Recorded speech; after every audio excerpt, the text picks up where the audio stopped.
Welcome to MMC news.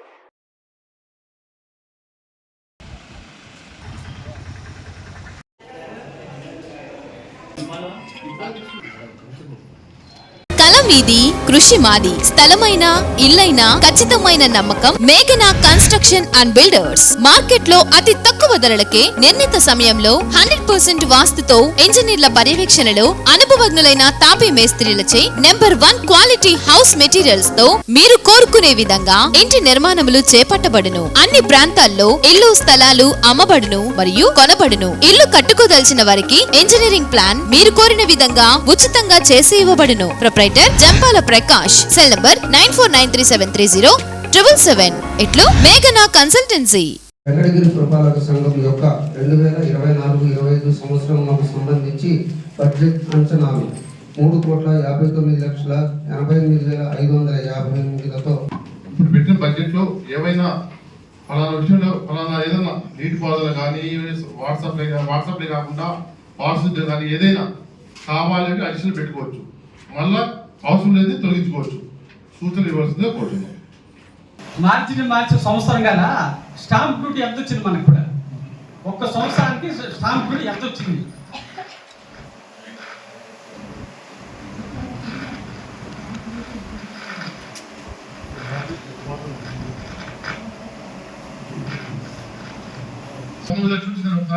ఒకసారి 20 లక్షలు వచ్చింది. ఈ విధంగా 4 12 40 లక్షలు వచ్చింది. కాగితం రూపంలో మాటతో కాదు, మనం తెచ్చుకున్న డబ్బులు మన కంప్యూటర్ లో ఉంటది కదా, కాగితం తీసుకొచ్చి మాటతో చెప్పేది కాదు. మాటతో చెప్తే మర్చిపోతాం. కరెక్ట్ గా సంవత్సరానికి ఎంత వచ్చింది కాగితం రూపం తెచ్చే తెమ్మనండి. కంప్యూటర్ లో ఉంటది. అప్పుడే రాజయ్య గారు ఊరికి తీసుకొచ్చి చక్కని తీసుకురావచ్చు. రెండోది ఇంటి పనులు సంవత్సరానికి ఒక సంవత్సరానికి ఎంత వచ్చాడు మనకు? ఇప్పుడు 3,40 లక్షలు వచ్చింది. కాగితం రూపాయలు ఇవ్వండి. ఇంకోటి కొళాయిపులు ఎంత వచ్చింది సార్? 60,000.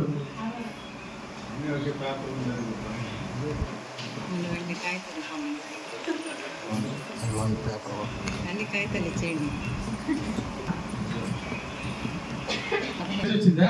అది కూడా కాగితం రూపాయలు. టౌన్ ప్లానింగ్ ఛార్జీలు కట్టారు కదా, అవి మొత్తం ఎంత వచ్చిందా? టౌన్ ప్లానింగ్ కనుక్కోండి సార్. ఎవరు ఎక్కడ ఉన్నారు కదా? ఇప్పుడు నుంచి చైర్మన్ గారు ఇన్నిసార్లు చెప్తున్నారు, ఆ డబ్బులు రాలేదు ఈ డబ్బులు రాలేదు అంటున్నారు కదా. అసలు ఆఫీసులో ఎవరు కనుక్కుంటారు? చైర్మన్ కదా. మెయిన్ కారణం ఎవరు? అకౌంటెంట్. మెయిన్ కీలక పాత్ర అకౌంటెంట్. అలాంటి అకౌంటెంట్ దాదాపు సంవత్సరానికి అయితే ఎవరు అనుకోలేదన్నమాట. సరేనా? కరెక్టే. కొంతమంది కౌన్సిలర్ మాట్లాడినారు. ఆయన కమిషనర్ 20 ఏళ్ళు తినేసినాడు, 30 ఏళ్ళు తినేసినాడు, 60 లక్షలు తినేసినట్టు అవన్నీ మాకు తెలుసు అంటారు. మరి తెలుసున్న కౌన్సిలర్ అందరూ ఇప్పుడు మాట్లాడతా, ఆయన ఉన్నప్పుడు మాట్లాడవచ్చు కదా. పోయి నెల 12 నెలలు జరిగింది కదా, ఇన్ని లక్షల రూపాయలు తినేస్తున్నాడు. Correct, right. వీళ్ళు ఏం చెప్తున్నారు? నాకు తెలుసు అంటున్నారు. ఎన్నో కౌన్సిలర్ అందరూ కూడా మాకు తెలుసు అంటున్నారు. వాస్తవేనా అన్నారు కదా. మరి తెలుసు మొన్న ఆయన ఎందుకు తెలియలేదు అంటే ఇప్పుడు ఆయన పోయిన తర్వాత ఒక అధ్యక్షుడు పెట్టే కుదరక ఏమనుకోవాలి చెప్పండి? ఇంత ముందు దాకా ఏమేమి తినేస్తున్నా నాకు తెలుసు మేము అన్నంటున్నారు కౌన్సిలర్ అందరూ. కరెక్టే.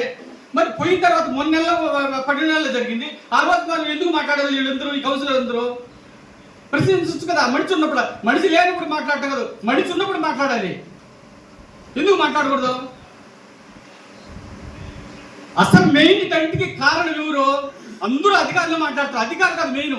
అధికారులు ఈ రోజు ఉంటే పోతున్నారు. చైర్మన్ గారు రెస్పాన్సిబుల్. మాకు వీళ్ళందరూ మాకు రెస్పాన్సిబుల్. అధికారులు ఉంటాడు, ఈ రోజు ఉంటారు, రేపు పోతారు. సంవత్సరం వచ్చింది ఆయన కూడా ఆయన వెళ్ళిపోయినాడా లేదా?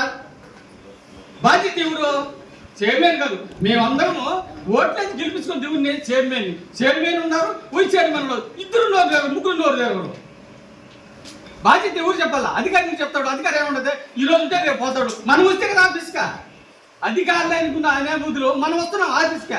చైర్మన్ వస్తే కదా పెట్టేస్తారు. ప్రతి నెల కూర్చొని ఈ రోజు ఏమొచ్చింది, ఈ నెల ఎంత వచ్చింది, ఎంత ఖర్చు పెట్టారు, ఊరికి ప్రసిద్ధి అడగొచ్చు కదా. ఇంత దూరం రాదు కదా. బాధ్యత ఉంది. ఎంతసేపు ఏఈ చేయలేదు, ఆ అకౌంటెంట్ చేయలేదు, ఓన్ చేయలేదు. మనం ఏం చేస్తున్నాం? మన చైర్మన్ ఏం చేస్తున్నారు? బాధ్యత ఎవరు? వహించాల్సింది ప్రతి ఒక్కటి చైర్మన్ గారు రెస్పాన్సిబుల్. మీరు అధికారులు కాదు. మీరు వస్తుంటారు, పోతుంటారు. ప్రజలకు సంబంధించి మేము బాధ్యత ఎవరు తీసుకోవాలా? ఎంతసేపు ఆయా అధికారి చేయలేదు ఈ అధికారి చేయలేదు అధికారులు చేస్తారు మనం చేస్తే కదా ఆయన పోయినాక మాట్లాడుతున్నారు ఇన్ని తెలుసు ఇన్ని కోటి తెలుసు ఈ చట్టం తెలుసు మరి ఉన్నప్పుడు మాట్లాడచ్చు కదా ఇన్ని అప్పుడు ఎందుకు మాట్లాడలేదు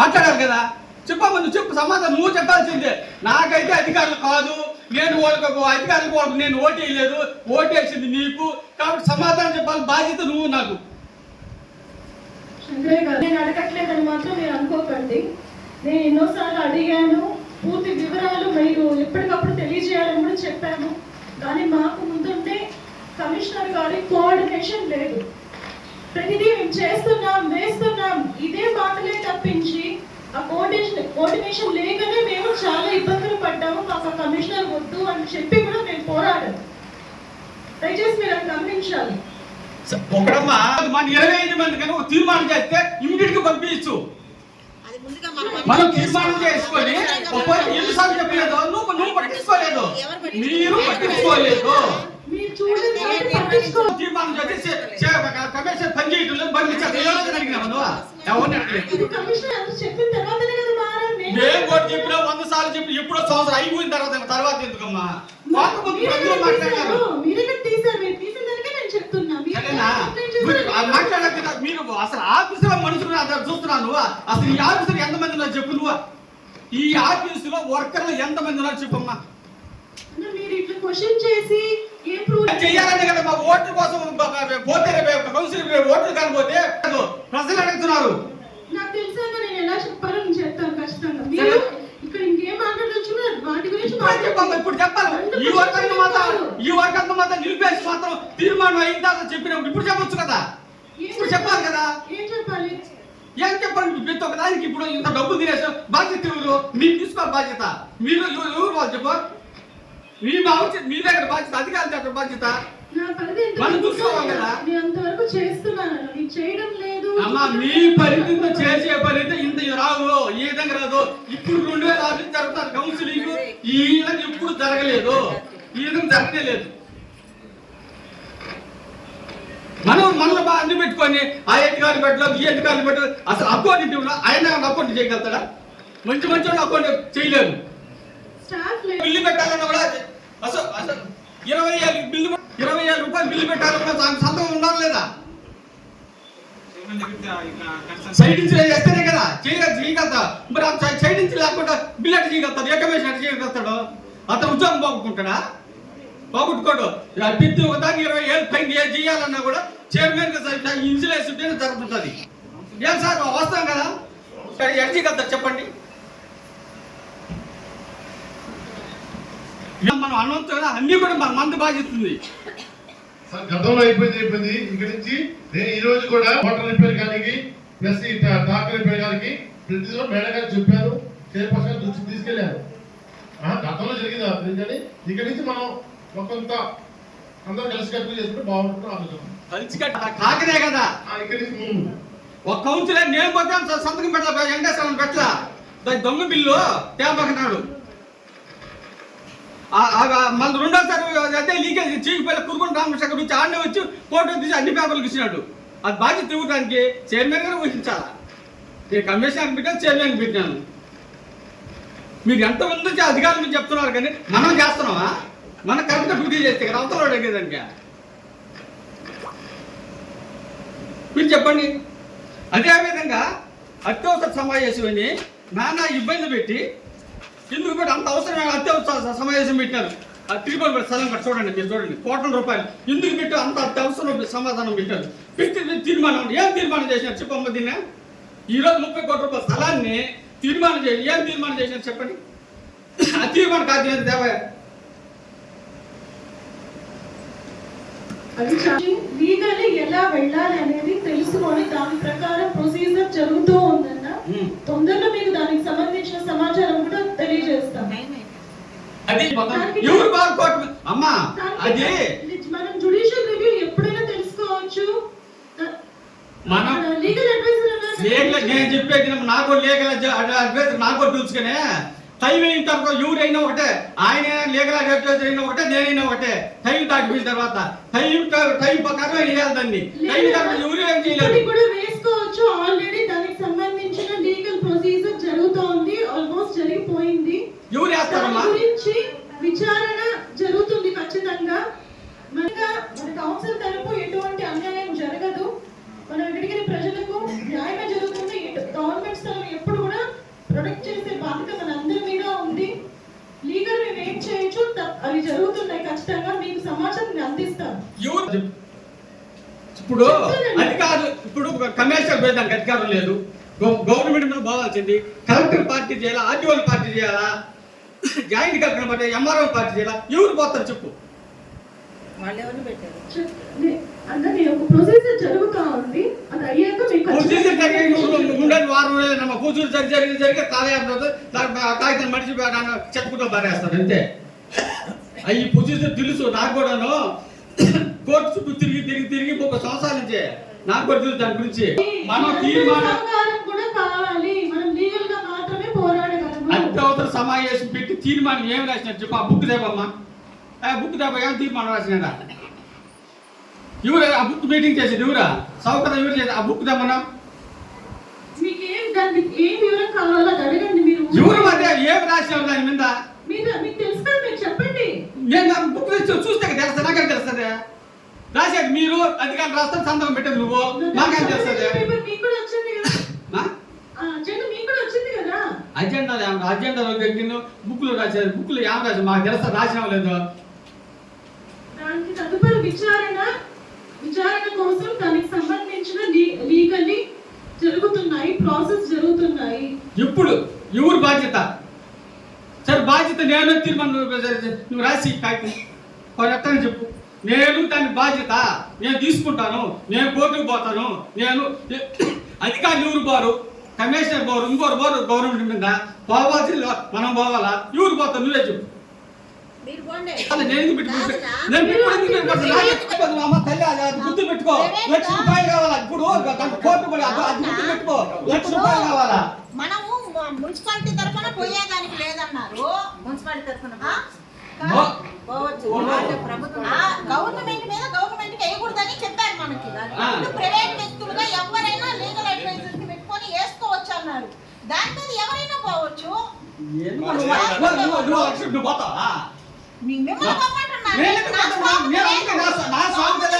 మొన్న మీటింగ్ లో శంకరయ్య డబ్బులు తీసుకొని ఇప్పుడు మీటింగ్ లో ఒక్క ముక్క మాట్లాడారు. ప్రతి ఒక్కరు అన్నారు, వాస్తవమే కదా. ఇప్పుడు ఏంటంటే అత్యవసర మీటింగ్ ఎందుకు పెట్టాలి? తీర్మానం ఎందుకు చేయాలి? కాబట్టి చెప్తున్నాను పెట్టాలి. కాలయాపన కోసం కాలయాపన జరిపేదానికి మాత్రమే పెట్టింది. నువ్వు అనుకుంటా అత్యవసరం కాదు. అది కాలయాపన మాత్రం జరిగేదానికి మాత్రం తప్పుదారి పట్టించడానికి మాత్రం అత్యవసరం మనం పెట్టింది.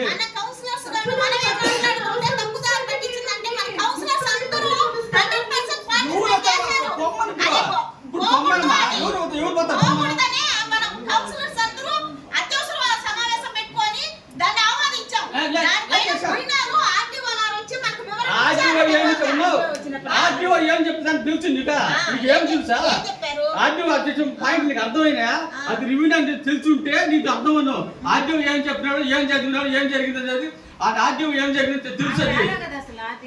అర్థం అవుతుందా? అంత పెద్ద విశాఖ ఆర్టీఓ వచ్చినదా? చైర్మన్ గారు వచ్చినాడా? మరి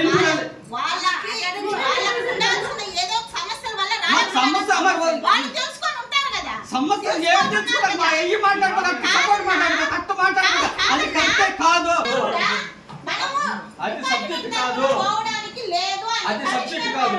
అదే విధంగా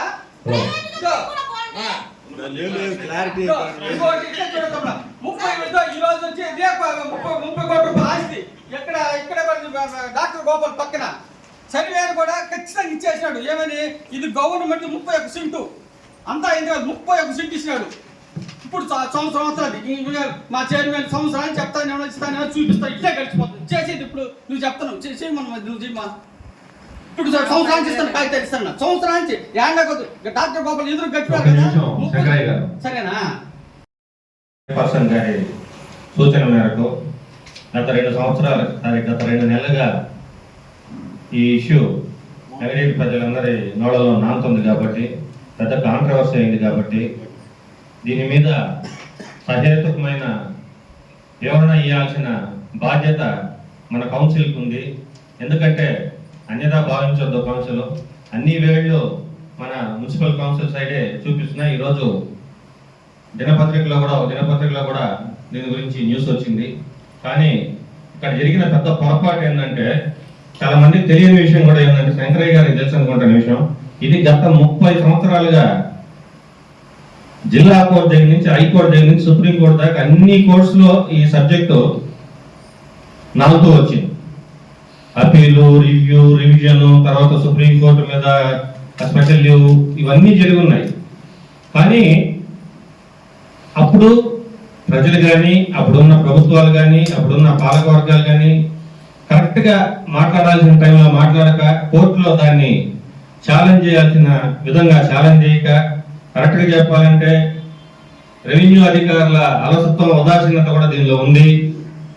ఖచ్చితంగా అది ఏకసారి పట్ట మన బాలన్న గారు ఇంతకుముందు చెప్పారు, వైస్ చైర్మన్ గారు, అది లీగల్ గా తీసుకుంటే దాన్ని రెన్యువల్ చేసేదానికి లేదు renewal year to year renewal చేయాలా, అటువంటి పట్ట ఏ పట్ట ని సెటిల్మెంట్ చేయాలా, ఏ పట్ట అసైన్మెంట్ గా ఉంటుంది, దానికి కొన్ని విధి విధానాలు గైడ్ లైన్స్ ఉన్నాయి. కానీ అది ఆశ్చర్యంగా అది ఎలా మారిందో, ఎట్లా మారుతుందో ప్రభుత్వ అధికారులు, ముఖ్యంగా నేనైతే రెవెన్యూ అధికారులు తప్పుపడతానే విషయంలో అది జరగాల్సిన నష్టం జరిగిపోయింది. ఇప్పుడు మనం నష్ట నివారణ చర్యలు తీసుకోవాల్సిన బాధ్యత మన కౌన్సిల్ మీద కూడా ఉంది. ఇది మళ్ళీ ఎప్పుడు ఇది లైమ్ లైట్ లోకి వచ్చిందంటే, మన ఆర్డీఓ గారు ఎమర్జెన్సీగా ఒక ఆదివారం కేవలం మీడియా మిత్రులను పిలిచి ఒక సమావేశం పెట్టి, ఇది ప్రైవేట్ వాళ్ళకి దారాదత్తం అయిపోయింది, ప్రైవేట్ వాళ్ళకి ఇచ్చేస్తున్నాము, దీని మీద ఇంకెవరు మాట్లాడడానికి లేదు అని మాట్లాడడంతో పలు అనుమానాలకు, పలు వివాదాలకు, పలు సందేహాలకు తావిచ్చింది. 6వ క్లాస్ పిల్లడు కూడా ఆర్డీఓ గారు చెప్పిన విధానాన్ని తప్పుపట్టే, అంటే ఆయన ఏ ఉద్దేశంలో చెప్పారో మనకు తెలియదు, కానీ చెప్పిన విధానం అయితే, అది చెప్పాల్సిన విధానం అయితే అది కాదు. ఆ రోజు నుంచి చాలా పార్టీలు కానీ, స్వచ్ఛంద సంస్థలు కానీ, కొంతమంది ప్రజలు కానీ, మన కౌన్సిలర్లు కానీ దీని మీద చాలా మదన పడుతూ చాలా పోరాటం చేయడానికి ప్రయత్నించారు. ఆ చర్యల్లో భాగంగా మన మున్సిపల్ కౌన్సిల్ కూడా అత్యవసర సమావేశం పెట్టడం జరిగింది. దాని తర్వాత ఆర్డీఓ గారు దాని మీద వివరణ ఇస్తూ ప్రజా దర్బారు నిర్వహించడం జరిగింది. దాని మీద చాలా తక్కువ మంది ప్రజలు హాజరైతే, కొంతమంది కౌన్సిలర్లు అప్పుడు ఆర్డీఓ గారు చెప్పింది ఏంటంటే, దీని మీద ఇంకా కూడా ఏమైనా క్లారిటీ కావాలంటే మీరు మున్సిపల్ మీటింగ్ ఏర్పాటు చేయండి, దానిలో నేను వివరణ ఇస్తాను అని కూడా చెప్పారు. కానీ ఈ మీటింగుల్లోనే పుణ్యకాలం గడిచిపోయింది. అప్పీల్ టైం 90 days టైం మార్చి 11తో గడిచిపోయింది. నష్టపోయింది ఎవరు? వెంకటగిరి ప్రజలు. అత్యంత విలువైన స్థలం కోల్పోయింది, వెంకటగిరి ప్రజల ఆస్తి పోయింది. కానీ ఇప్పటికైనా దానిలో మనం సరిగ్గా కనుక మన మా పర్సనల్ రిక్వెస్ట్, మనం ఇంప్లీడ్ కూడా కావచ్చు. దీనిలో నాకున్న పరిజ్ఞానం మేరకు చెప్తున్నాను, 90 రోజులు రివ్యూ టైం అయిపోయినా కూడా, because in the interest of the public మనం దాన్ని, కాకపోతే చట్టపరంగా ఇచ్చే 90 రోజులు అయితే మన హక్కుగా మనం దాన్ని ఛాలెంజ్ చేసి ఉండొచ్చు.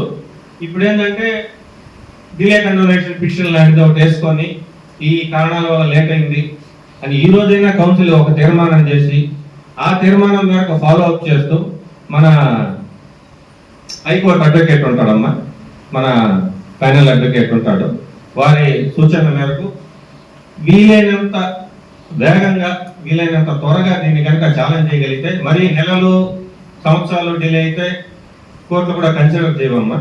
వీలైనంత త్వరగా హైకోర్టులో దీన్ని ఛాలెంజ్ చేసి, because this is a special case, public interest involve అయింది, కోట్ల రూపాయలు విలువైన భూమి, రేపు హాస్పిటల్కో ఏదైనా మంచి గవర్నమెంట్ బిల్డింగ్స్కో ఇన్ఫ్రాస్ట్రక్చర్కో పనికొచ్చే భూమి.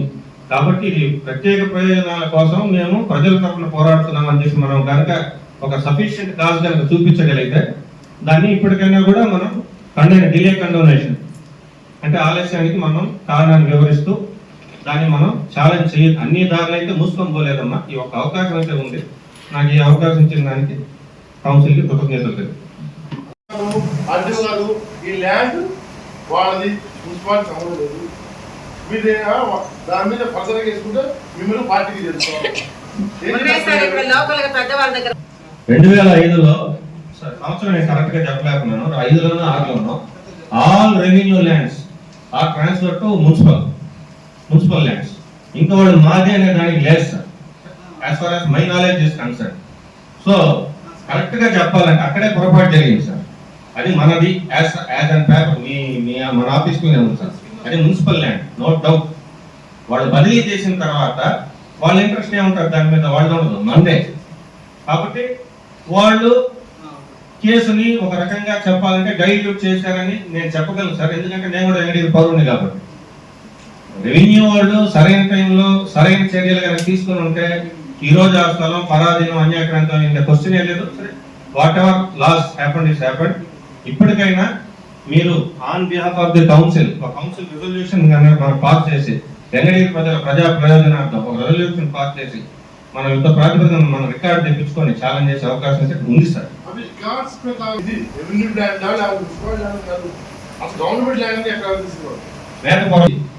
సార్ నేను చెప్తానండి 1900 బ్రిటిష్ వాళ్ళు తయారు చేసిన ప్యారడంగులు నేను తీసుకొచ్చిన. ఈ ప్యారడంగులు ఏముంటారంటే మేతపురం బొగ్గు పేవడ్ది కాదండి. మీరు చూడండి, ఇప్పుడు మనం తయారు చేసింది కాదు, మాకు బ్రిటిష్ వాళ్ళు చేసింది అంటే ప్యారడంగులు అంటారు. మన ఇండియా వచ్చి తయారు చేసింది కన్వన్ అంటారు. అర్థమైందా? కన్వన్ అయినా ప్యూర్ మార్చారు, ప్యారడంగులు మారవు. చూడు, మీరు ఒకసారి చూడండి, మీరు అందరూ కూడా చూడండి. గవర్నమెంట్ ఇది చూడండి, మీరు అందరూ చూడండి. అది మనం తయారు చేసుకుంది, బ్రిటిష్ వాళ్ళు తయారు చేసింది పత్రం. మీరు కిచ్చి చూడండి, ఒకసారి చూడండి. కిచ్చి కూడా ఎక్కడ జ్యోతి మార్గం దారి సన్న దారి వస్తుంది కదా, దారి వచ్చిందా దారి ఉత్తర పక్క కూడా బావి ఉన్నది. బావి కానీ శుచాన్ని ఉన్నది. ఒకసారి కరెక్ట్గా మీరే చూసుకోండి, నేను చెప్పేది కాదు, మీరే చూడండి, మీరే చూసుకోండి. ఇంతకుముందు నాకు మర్చిపోయాను సార్, ఇది మేకపురంలోకి అసైన్మెంట్ దీన్ని రిజిస్ట్రేషన్ చేసేదానికి లేదు అని చెప్తూ రిమార్క్స్ రాస్తూ రిజిస్టర్ చేసి దాన్ని అబ్జెక్షన్ లిస్ట్ లో పెట్టారు. పెండింగ్ పెట్టారు, రిజిస్ట్రేషన్ అనేది పెండింగ్ పెట్టారు. మన కౌన్సిలర్ గారు చెప్తున్నారు. 30 సంవత్సరాల క్రితం అయితే ధర్మాపురంలో పోలయ్యే వ్యక్తి 30 సంవత్సరాల క్రితం అంతా వస్తున్నాయి కానీ వాచ్మెన్ గా ఉన్నాడు. ఆర్ఎంఎస్ స్కూల్లో వాచ్మెన్ గా ఉన్నాడు. ఆయన రాజ్ హై స్కూల్లో ఆయన్ని ఈ పొలం అయితే సార్ లేదంటే ఆయన చెప్పినట్టు గవర్నమెంట్ పొలమే కానీ సార్ చెప్పినట్టు ఏంటంటే మనం 2005లో ఎప్పుడైతే మున్సిపాలిటీ అయిందో మున్సిపాలిటీకి హ్యాండ్ ఓవర్ చేయాలి. ఇప్పుడు ఎంఆర్ఓ ఆఫీసర్ హ్యాండ్ ఓవర్ చేయాలి. వాస్తవానికి మనం అప్పు లేకుండా మనం పెట్టకూడదు సార్. 100% మనకు మున్సిపాలిటీకి అప్పు ఉంది ఇందులో. కాబట్టి మన వాళ్ళు ఏం జరిగిందంటే ఇప్పుడు మీరు వచ్చారు, కొద్ది రోజులు ఉన్నారు, వెళ్ళిపోయారు. ఇంకో కమిషనర్ వచ్చారు, కొద్ది రోజులు ఉన్నారు, వెళ్ళిపోయారు. ఇట్లా పట్టించుకోవాలా వాళ్ళు ఏం చేస్తారు? అవసరాలు ఉన్నప్పుడు ఆల్రెడీ రిజిస్టర్ జరిగింది. ఆ రిజిస్టర్ జరిగిన దాంట్లో సస్పెండ్ అయింది ఇవన్నీ కోర్టు చూపించారు. అదే సార్, అదే ఏంటంటే ఎంఆర్ఓ సస్పెండ్ చేశారు ఆయన్ని. స్వామినాథ్ ఎంఆర్ఓ స్వామినాథ్ కదా సస్పెండ్ చేసినారు. అదే విధంగా ఈ నిర్బాగ్ కాలేజ్ కొడుకు మన ఇంటర్మీడియట్ బోర్డు డైరెక్టర్ అనమాట, ఆయన గవర్నమెంట్ ఆఫీసర్. అతన్ని సస్పెండ్ చేసి జైల్లో కూడా పెట్టారు. సరేనా? చట్టాల ఆఫీసర్ హైదరాబాద్ ఉండేది కదా అప్పట్లో, అతను కూడా ఆఫీసర్ ఆయన, అతను కూడా సస్పెండ్ చేసి ఎంగడి కోర్టుకు వచ్చినారు. ఇవన్నీ చెప్పాలి ఆర్డీఓ గారు. ఆయనకు అనుకూలంగా పార్టీకి అనుకూలంగానే మాట్లాడు. ఇంకో విషయం సార్, శేఖర్ ఇంకో విషయం సార్, ఇక్కడ వినండి.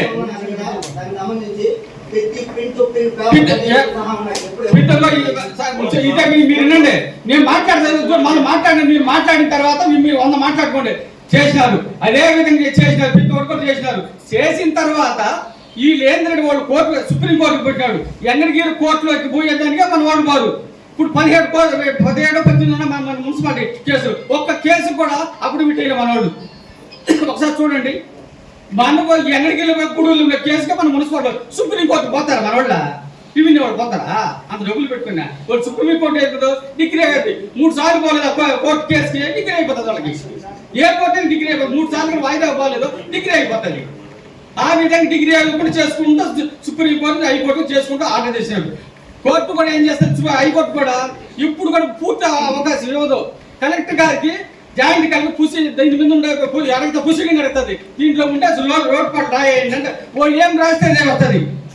నాకు శంకరికి సుబ్బయ్యకి రామయ్యకి వాళ్ళు ఏం రాస్తారో అదే కన్ఫర్మ్ చేస్తారు అనమాట కోర్టు డైరెక్షన్ మళ్ళీ ఇచ్చేటప్పుడు.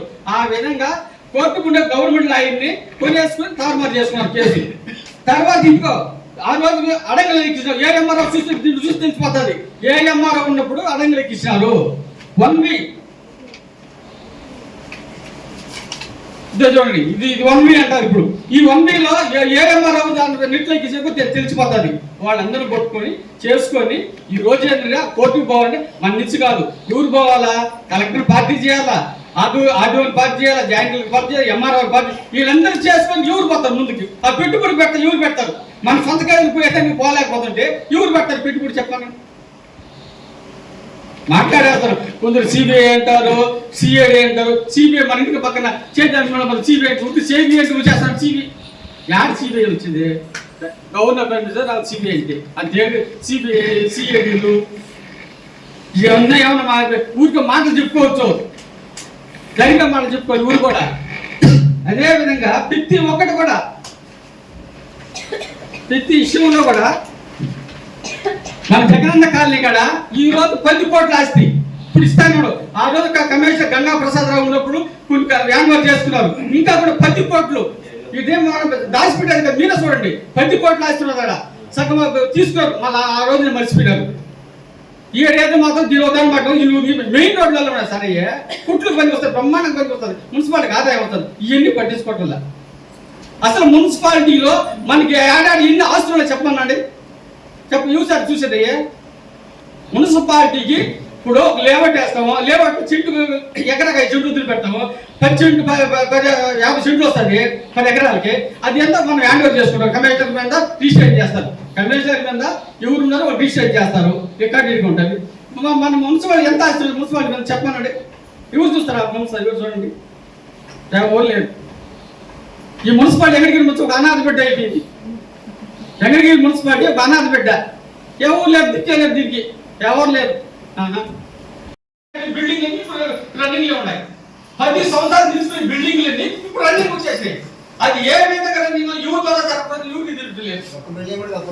ఇప్పుడు మనం అలసిపోతుంటే అసలు ఆనప్పుడు ఉండదు, ఏముండదు, 4 లక్షల రూపాయలు కట్టేస్తారు. అది ఎవరు ఏర్పాటు చేస్తారు, ఎవరికి తెలియదు. అవన్నీ కూర్చొని చైర్మన్ గారు నెలకొకసారి కూర్చొని టౌన్ ప్లాన్ పిలుచుకొని అయ్యా ఏ వాటర్ ఏమేమి బిల్డింగ్ చేస్తారు, ఏమేమి వర్క్ చేస్తారు, ఎలా ముందు పరిస్థితి ఆమె పరిశీలించాలా. నువ్వు పరిశీలించి కూర్చొని విషయం తెచ్చిన కొంతమంది కౌన్సిలర్ తెలుసు మాట్లాడి చేసుకుంటే కరెక్ట్ గా ఉంటుంది. మీరు రాకపోతే వచ్చేది 3 నెలలకు ఒకసారి మీటింగ్ పెడతారు, చూసుకున్నా మారకుండా జరగాలంట. అబ్బా సభ ఇచ్చేసి ఆయా అనుకుంటారంట. తెల్లారేసి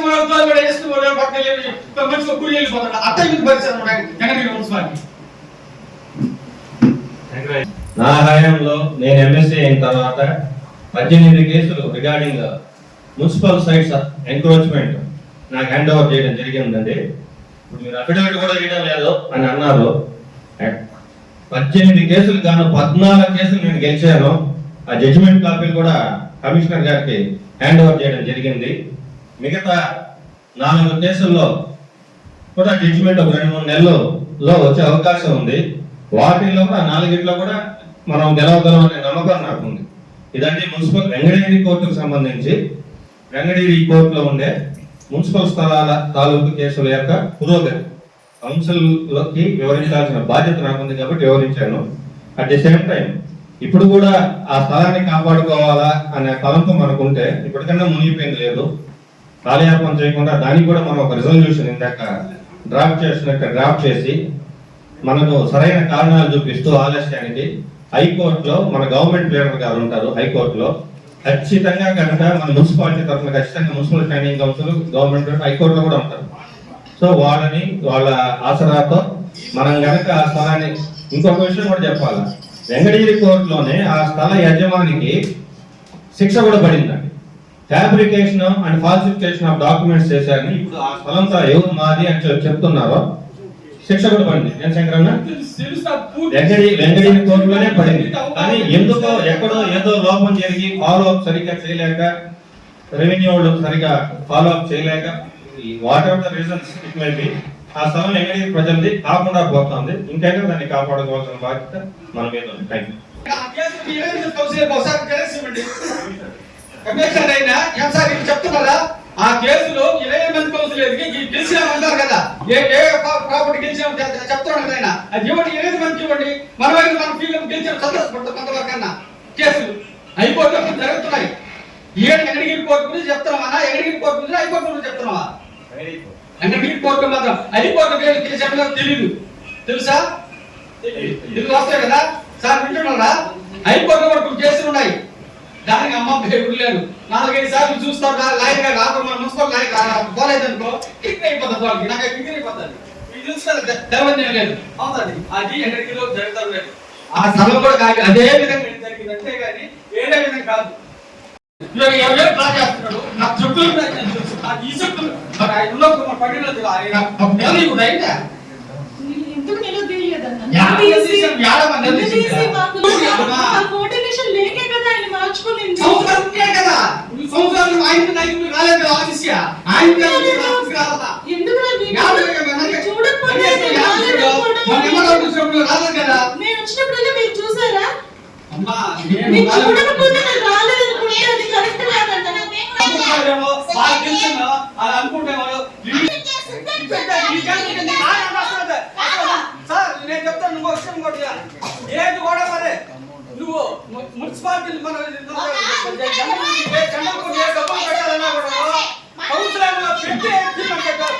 ఊరిగా పనిచేసే వాళ్ళు డబ్బులు పెట్టకండి. కౌన్సిలింగ్ లో పాస్ అయిన తర్వాతనే బిల్లు పెట్టండి. నేను ఓరేస్తున్నా వాళ్ళకి పోదుకంటే డబ్బులు మనం గేట్గా కూడుకుంటా. నేను ఖచ్చితంగా చెప్తున్నాను.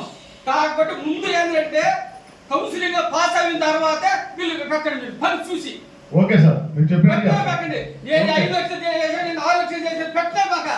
ఓకే, మున్సిపాలిటీలో పాస్ అయిన తర్వాత ఏ బిల్లుని పెట్టండి, నేను పెట్టే బాగా మీ ఇష్టం. ఓకే.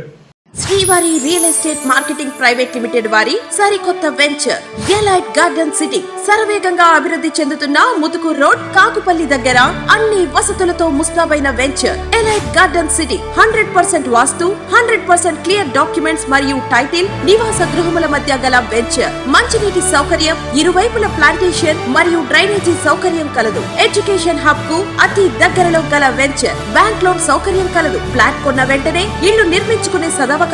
బుకింగ్స్ కొరకు సంప్రదించండి. Srivari real estate marketing private limited, Sridhars Krishna towers, 3వ floor, Annamayya circle, mini bypass, Nellore. 47842829 186.